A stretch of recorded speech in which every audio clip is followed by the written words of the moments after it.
Crypto frauds, dating frauds अशा पद्धतीचे frauds online आणि सोशल मीडिया स्पेसवर होत आहे। सर्व नागरिकांना आवाहन आहे, आपली OTP, आपला मोबाईल नंबर, आपली ईमेल ID, आपली पर्सनल पिक्चर्स, आपला कुठलाही प्रकारचा पर्सनल डेटा कोणीही अनोळखी व्यक्ती किंवा एखादी पब्लिक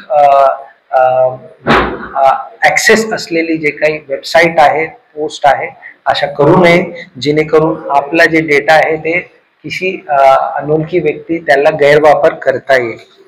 नंदुरबार जिल्हा पोलीस दलातर्फे वेगवेगळे जे फ्रॉडची कॉल्स आहे, फ्रॉडची जे कंप्लेंट्स आहे, त्यामध्ये आतापर्यंत जवळपास नागरिकांनी 1,43,00,000 जवळ 1,44,00,000 त्यांचं नुकसान झालेलं आहे वेगवेगळे फ्रॉड्स माध्यमातून। त्यामध्ये तपासाच्या माध्यमातून 34 लाख आणि 38,000 रुपये आपण नागरिकांना परत करू शकलो आणि उर्वरित रक्कम हस्तगत करण्यासाठी वेगवेगळे तपासामध्ये आपले तपास सुरू आहे।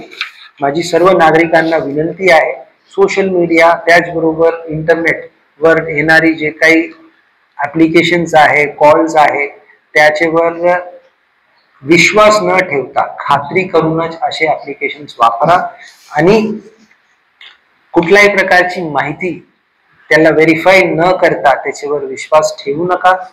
कोणी सोशल मीडियावर आक्षेपार्ह पोस्ट, आक्षेपार्ह मेसेजेस वर खात्री न करता विश्वासही करू नये आणि आक्षेपार्ह पोस्ट करणे किंवा पोस्ट होईल अशा पद्धतीची कृती कोणी करू नये। सर्वांनी सावध राहावा।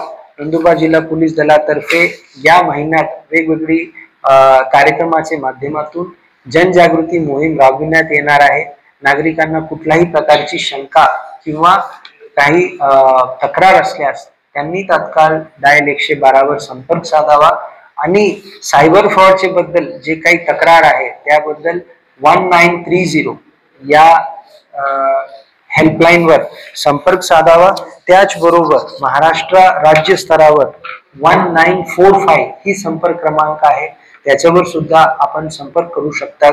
तसेच NCCRP portal, national cyber crime reporting portal, यावर सुद्धा आपली जे काही फ्रॉडची तक्रार आहे किंवा इतर प्रकारची जे सायबर स्पेस मध्ये घडलेली आपल्यासोबत घडलेली गैरकृती आहे त्याच्याबद्दल आपण तक्रार करू शकतात। मोठ्या प्रमाणात आरोपीला पकडण्यासाठी आणि नागरिकांना संरक्षण देण्यासाठी राज्य स्तरावर, जिल्हा स्तरावर मोहीम सुरू आहे आणि सर्व जे हेल्पलाईन्स आणि ॲप्लिकेशन्स आहेत ते नागरिकांची सुरक्षेसाठी आहे। नागरिकांनी त्याचा योग्य वापर करावा आणि सायबर स्पेस मध्ये आणि सोशल मीडियावर आपण त्याला हाताळताना, ते वापर करताना स्वतःची काळजी, सेल्फ डिसिप्लिन सुद्धा एक ठेवावा, जेणेकरून कोणीही आपल्याकडून आपली पर्सनल माहिती हस्तगत करू नये आणि त्याचा गैरवापर होता कामा नये। सर्वांनी सावध राहावा। काही तक्रार असल्यास जे दिलेली जे हेल्पलाईन्स आहे त्यावर संपर्क साधावा। जय हिंद, जय महाराष्ट्र।